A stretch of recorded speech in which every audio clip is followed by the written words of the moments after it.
In the conflicted landscapes of Scotland, amidst the misty lochs and bumpy hills, one woman stands a towering figure in the realm of politics, Nicola Sturgeon.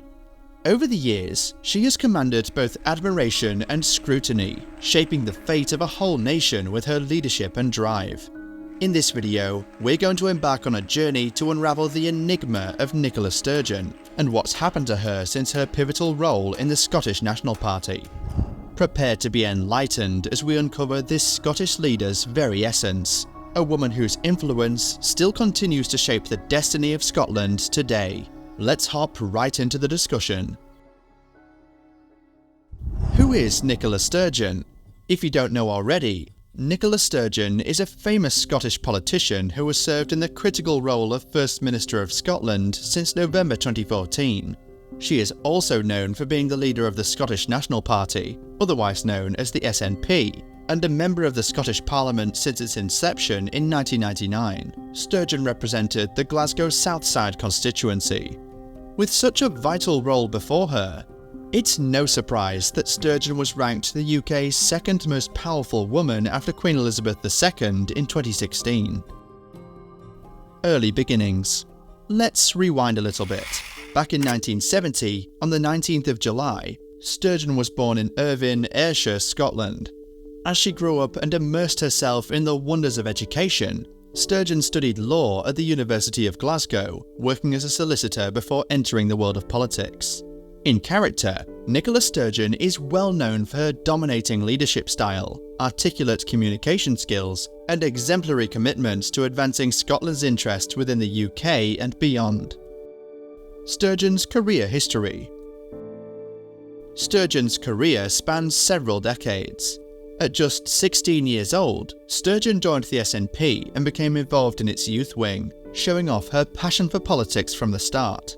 Since this point, she rapidly rose through the party's ranks, serving as a research assistant for several SNP MPs, before being elected as a member of the Scottish Parliament herself in 1999 for the Glasgow regional list. She has taken pride in representing the Glasgow South Side constituency since 2007, constantly winning re-election in subsequent elections, showcasing her strong position as a politician.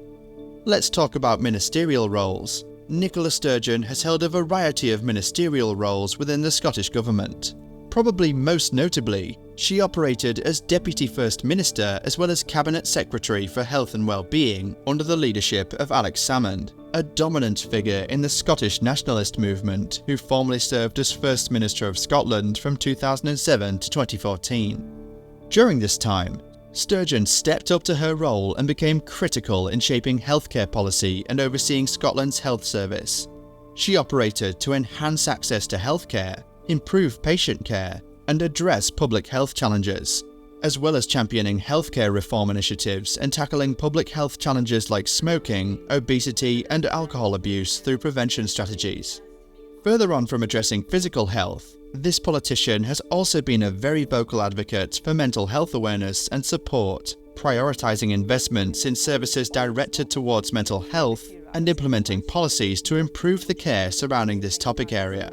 Further on in her career, Sturgeon leapt at the opportunity to become the leader of the Scottish National Party when Alex Salmond resigned in 2014. She was elected unopposed, proudly succeeding him to emerge as the first woman ever to hold the position. In this role, Sturgeon became determined to focus on advancing the SNP's goals, including Scottish independence. As November 2014 came into play, Sturgeon succeeded Alex Salmond again, but this time as the First Minister of Scotland.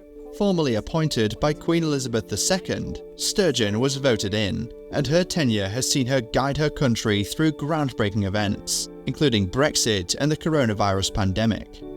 During these times of crisis, Sturgeon has been heavily scrutinised, earning both praise and criticism for her decisive leadership style and how she handled pressing issues. So far, Sturgeon has been Scotland's longest-serving First Minister. Throughout her various crucial roles, Sturgeon has remained a strong supporter of Scottish independence, consistently demanding a second referendum and using Brexit and modifications to the political landscape as reasons for revisiting the question about Scotland's uncertain and potentially shaky future. Despite her outspoken nature, Sturgeon has demonstrated an unwavering dedication to advancing Scotland and the SNP's interests. But what about now? Sturgeon has recently crept up in the news, but not for the strong leadership style and advocations to which she was once tied.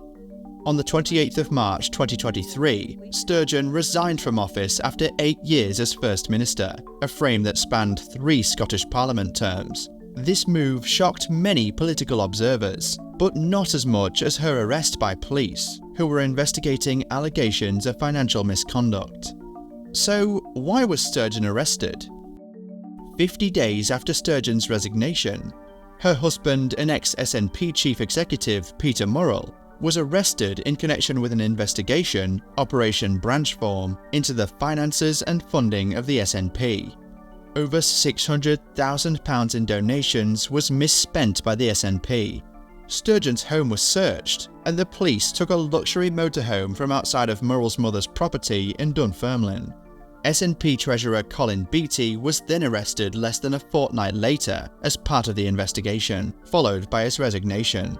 Following suit, Nicola Sturgeon was the third critical SNP play to be arrested in relation to the allegations, prompting her to deny that the investigation influenced her stepping down from her political position.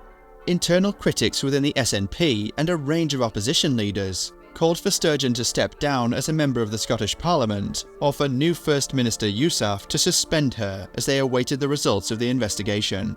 Despite this, Yousaf did not carry out disciplinary action against Sturgeon, since she was not charged with any offence.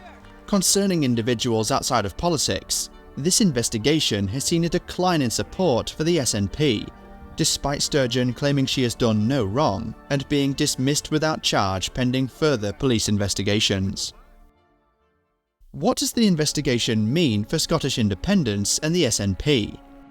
The question of Scottish independence has remained unchanged since Sturgeon's resignation. Whilst there may be challenges in store for Sturgeon's successor Humza Yousaf to maintain SNP support, over half of Scots supported independence in a poll since conducted. Further polls show that the SNP had taken a lead over the Conservatives and Labour in Scottish Parliament elections, though its spiralled popularity and financial struggles remain a problem. Yousaf is still chased by questions about Sturgeon's arrest and what this means for the SNP. Whilst Operation Branchform has gone quiet over the past few months, the police investigation is still yet to conclude. Because of this uncertainty, Yousaf's party has struggled to get activists to remain loyal. In spite of this, Yousaf attempts to remain a strong figurehead of both the SNP and as the First Minister, adopting a leadership style and approach to governance that will likely shape the SNP's fortune as time goes on. Yousaf's ability to communicate clearly, generate consensus within the party, and inspire confidence in voters will all be crucial factors in determining the SNP's future success and the destiny of Scotland. So, what do you think lies ahead for Scotland? Will Yousaf manage to lead this country to independence? Let us know your opinions in the comments below. Thanks very much for watching, and remember to like and subscribe. We'll be back later with more enlightening content.